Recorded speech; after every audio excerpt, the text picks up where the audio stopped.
My name is Josh Amster. I'm the Chief Revenue Officer here at Start Engine. We've got some very, very special speakers for today. Many of you might recognize our founder and CEO, Howard Marks, and Dr. Michael Pivovar is here. Dr. Michael Pivovar was the former commissioner and acting chairman of the SEC, served as a senior economic advisor for the Bush and Obama administrations, and is a true expert on the global markets. The through line with my entire career was how to find ways to democratize capital for the folks that the entrepreneurs that need that capital. Today's topics, we're going to cover a few different things. The first thing really talking about the concept of the 50-30-20 portfolio split, with specifically 20% of that split being dedicated to private equity. There's only two free lunches in investing, and one is the power of compounding, and the second is the power of diversification.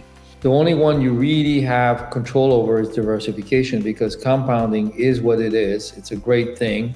It's a fabulous thing, but it's not something really you control. You don't control interest rates, you don't control growth, but you do control diversification for sure, 100%. You want to diversify across asset classes, so public equities, public fixed income, and then you can start adding other private assets in there.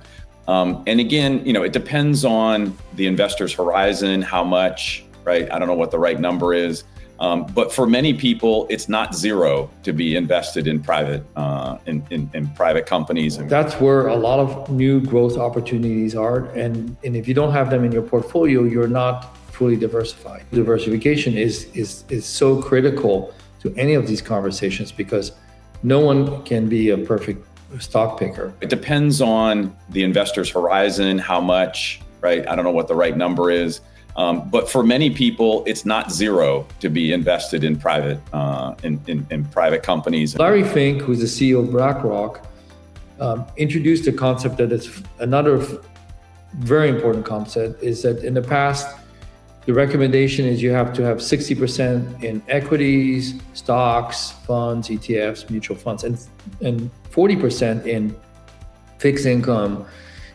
treasuries, CDs, money markets, all these things. And he said, no, we're moving towards a 50-30-20, 20 being what we call private equity. The accessibility of investing into the private markets and how that's become a new landscape for many sophisticated individuals and being able to diversify their portfolios. So I've argued for a long time that folks that are not accredited investors are being left behind. And it's, the evidence shows that younger high growth companies have higher expected returns than more mature companies. And it used to be the case that high growth companies would go public earlier. You think of Apple and Amazon and some of these other companies that have done, incredibly well, but now they're staying private longer. So the growth, which is where you get the higher returns for investors, is accruing to accredited investors only. Access to private companies was extremely hard in the past. I would call it, you got to be part of a club, you got to know someone, you got to be in the know, and they have to want to accept you. For the VCs, that's their profession, that's easy. And can you imagine, at that time, getting inside early stage, mid stage was just too hard. But today, it has been, I would call it democratized, a little bit more access. And I think it's going to keep growing, frankly. The definition of accredited investor is going to be opened up by the SEC at some point. It's been a long-standing issue with a lot of members of Congress. I think the current commission is going to increase it. We'll go into the IPO uncertainty that exists in the markets today. We're seeing a lot of companies that are very, very large, late-stage private companies that are reluctant to go private. What's causing that? Is that going to change? When companies are young, they start out as private companies. And then the traditional path forward was that at some point they go public early in their life cycle. But what we've seen is a trend over the last, say, 20 years is that companies are staying private longer. private companies tend to have the innovation, and then the public companies are giving access to already completed innovation or on its way to even get bigger, but at least they've passed the mark of startup to, as Mike was saying, more mature. It's actually part of a general trend. One of the reasons is because the costs of going public were so high. But at the same time, what we've been seeing in the private markets is that the relative benefit of going public is actually going down.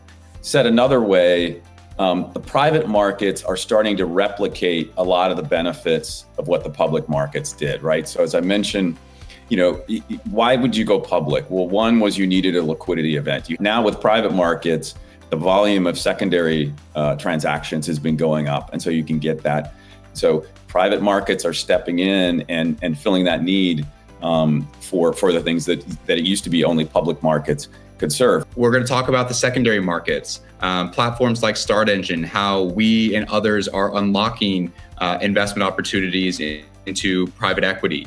With the secondary market transaction, it's kind of like what's already happening in the public markets. As a reminder, all the AI companies, space companies, defense companies, all these companies, when you add up the secondaries, which is when they say, hey, we want to cash out some of our employees, some of our early investors, because we think we're going to stay private a little longer, has created what we call a market opportunity and liquidity. What does that really mean? It means that all those shares they're going to be selling are going to go out into the market. The investor base of people who are able to invest in private companies is going to increase very soon, and it's going to continue increasing. And so that pushes up demand for these things, diversifying and democratizing investment opportunities for the investors in those companies. And that's exactly what StartEngine does. If anyone has any questions about things that we didn't get to, go to startengine.com/private